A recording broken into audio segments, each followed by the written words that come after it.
Alright, so it's the next day. I actually did a video on the new blade system I built, but unfortunately I accidentally deleted it.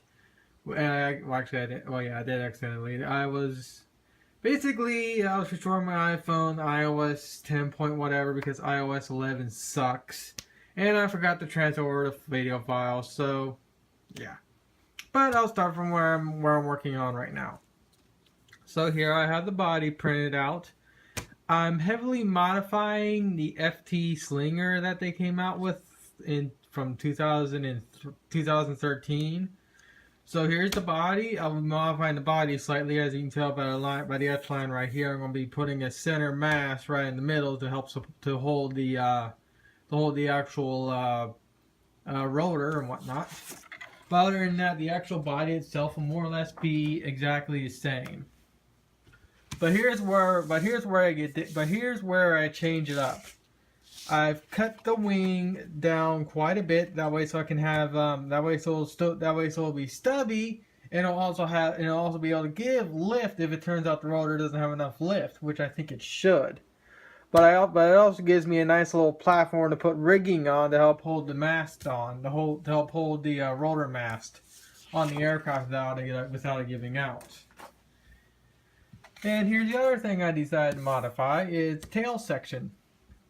I made the elevator slightly thicker, slightly longer, and instead of having one center rudder, I'm going to have two rudders, one here and one here, and I'm going to link the rudder surface to each other through a hinge, and I'll just have probably a little servo right here on the elevator somewhere. I don't know, but like I said, I am modifying the Rip Slinger, how you pronounce his name, file there and whatnot. But yeah, that's the Rip Slinger body. These body modifications I've done. I don't think I'll do anything other modifications other than just what I'm doing to the center mass right there. But it'll take me about 3 hours to cut everything out and put it together. But next thing before I end this section of the video is I want to show the new spinner. This is the new spinner. I've added heaps of reinforcement, and I've actually added some extra little surface area. This thing is the fans are also a lot more thicker than the original fan blades, which are actually, I have one sheet right here. This is one of the original blades compared to the newer blades. They're a lot thicker, and they're slightly more longer. But the one key major difference is there's a lot of reinforcement structure throughout the frame. The only reinforcement area I haven't reinforced is the connection areas right here, because as you can tell, I do have a little bit of bending going on, but that's easily fixable by just adding a popsicle stick right here to reinforce this area. And the main reason why I'm going with this design is because this design requires even less of a tilt this way to actually get it to spin up. Unlike the original one, where I had to have the tilt like this to get it to spin. To get this thing to spin, I only have to have it tilted like this much, or even a little bit less. So, since it's nice and windy outside, I'm gonna go out and show what this thing is, how this thing actually works. I mean, it works the same like the original one, but this one's a lot more efficient. Alright, so I'm outside with my Idiot Spinner version 2. I got my Help Cat. And I got two annoying birds that want to get hit by a wooden pole at the end of this video. So as you saw, this thing easily spins. And once I get into the wind turbine area of my house, i.e. between two houses, I can really show how this thing spins up.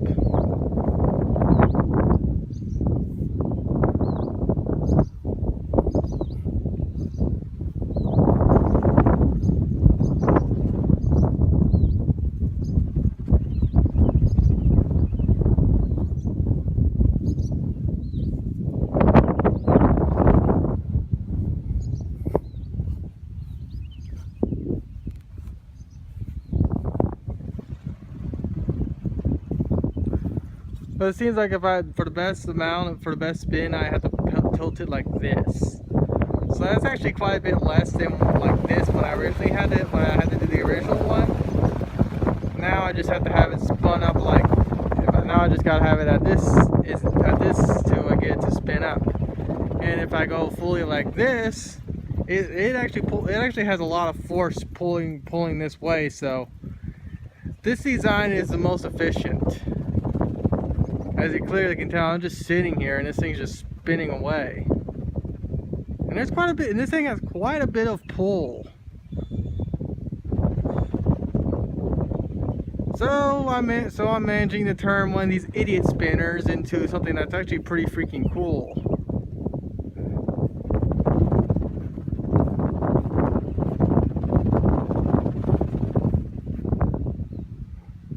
But yeah, I'll come back when I get the body built. So, boring game I don't care about is playing. I guess I'll do my update now. So, here's the body of my gyrocopter, auto gyro, whatever you call it. I'm going to still add the wings and whatnot. The only reason why I'm not doing anything is because as of this recording, Microsoft's E3 deal is going on, so I want to watch that. And the only reason why I'm chiming in is because a game I don't care about is currently being shown. So as you can tell, I have a double tail system to help with the hopefully help with the rotational factor of the main rotor to help it so it can actually more or less stay straight. And plus, I'm using the original tail fins they designed, except I have a slight modification to it. And having two of these will increase the amount of force I can apply whenever I want to turn the thing. So I'll give you an idea of what the blades will look like on it. Granted, they're going to look something like this. I don't know how much of a degree of incidence I'm going to give the blades, but yeah, it's slowly coming along. I'm just having to figure out how I want to have the rudders work. Actually, I could probably easily just mount a servo right into the bottom of the rudder right here, and it'll do the job just fine. I'll just have to rewire. I'll just have to route the wiring. The only thing I'm going to do is that after Microsoft's E3 deal, is I'm going to put a barbecue skewer, one of these things, right in here to help with the to keep the to keep the elevator from giving out, because it's kind of weak. And considering how this thing's going to be crashing quite a few times if I actually get it up and flying, I want to make sure I reinforce certain key areas where if it takes a dive, it won't break as quickly. So it's just a modified rip slinger tail fin, tail body, whatever. Like I said, I'll come back when E3 is done. Alright, so like I've been saying for about 2 days of work, I've managed to put a fidget spinner to good use. This is version 1 of my gyrocopter. As you can tell, it's spun by one blade. Now, of course, I don't have the RC components and whatnot, but the original flight test variant had two spinning props, one on each side that are kind of rotating. I want to go for a more standard auto gyro and have a one-bladed system. And of course, I have these two rudders here to help with the torquing of the rotors of this main rotor, because when this rotor spins, it puts up a lot of torque. So if I don't have these two big rudders here, when this thing's flying, it'll probably end up corking to the right all the time. And I'll be using the rudders to straighten out the flight, so I can straighten out the flight path. And I got one of my inspector kitties currently inspecting concrete. I got the other one, but she's over at the door. And I got those annoying birds again. Oh, I can't wait to get this thing up and running so I can hit you with it. So, oh, there's the other inspector kitty. So how am I going to do this? I'll put my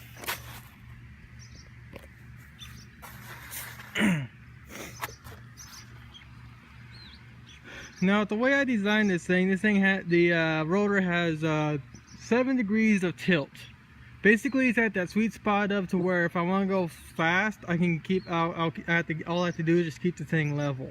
But if I want to fly this thing incredibly slow, all I do is just change the angle of attack by like 2-3 degrees or whatnot, and the lift factor of these blades goes up probably by like what, 3.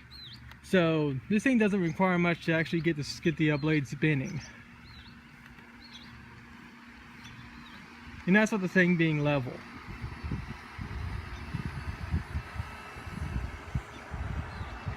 Now, as you can tell, it's actually really calm outside right now. So if I actually had all the RC components and this thing was actually all tuned up and ready to run, right now would be a perfect time to do a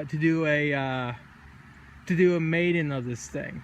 But since I don't got the electronics and whatnot for this thing, all I can do is just build a frame and just test it and see what happens.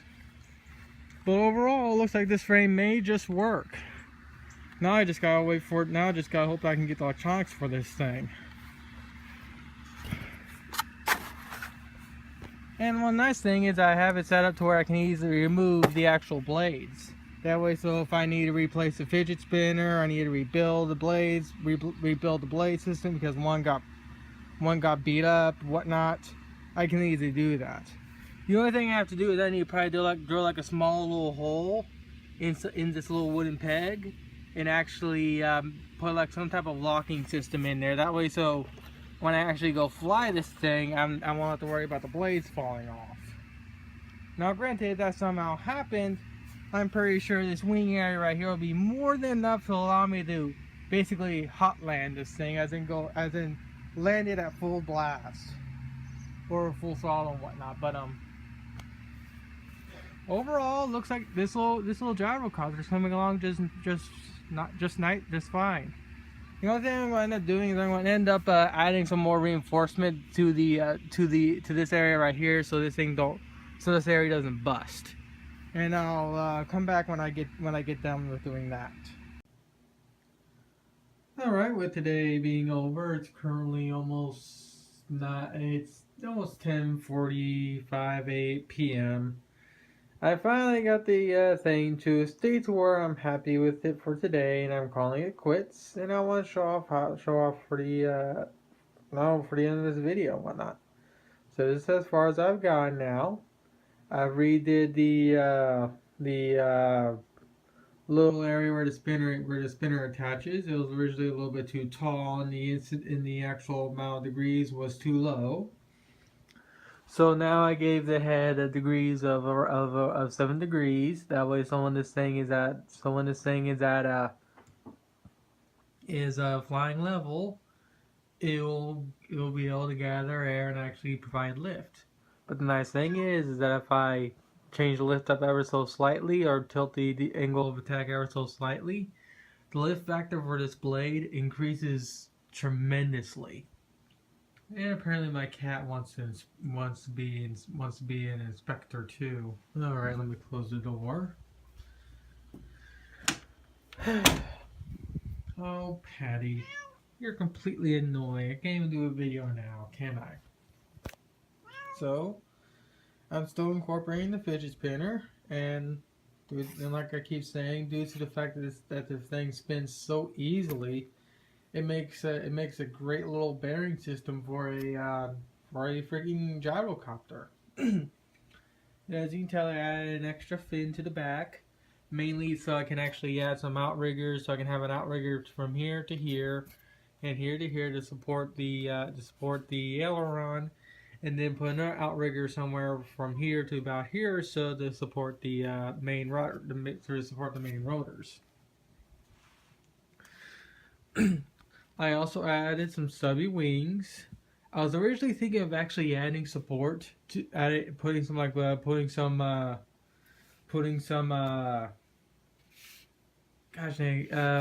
barbecue skewers from the wings to here to help with support. But considering this little simple area, considering how this right here has more than enough strength to the superstructure, I just decided to leave these wings on, mainly because I can't remove them anymore because I hot glued them, and just to add that extra little bit of lift. and also to have them there for, God forbid, the rotor breaks off or something. I can do a hot land and just gun that thing at full blast and hopefully land it with a little bit of lift that these things will produce. So I mean, I'm still going to be working on this thing. This thing's not completely finished yet, but this is how it's coming along, and I'm actually very happy to see how fast it actually built. And I got my annoying cat in the way, but yeah, I'm happy with how this thing's coming along. Aren't you? Same thing with you, Patty. You're happy, aren't you?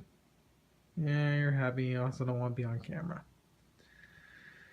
Well, with that, as you can tell, I've not been able to speak right in this portion of the video because, well, I'm pretty sleepy. So I'm just going to stop this video, edit it, and upload it. Hopefully it'll take only about an hour or so, give or take. I don't have the fastest editing computer in the world. You're not supposed to go behind their cat.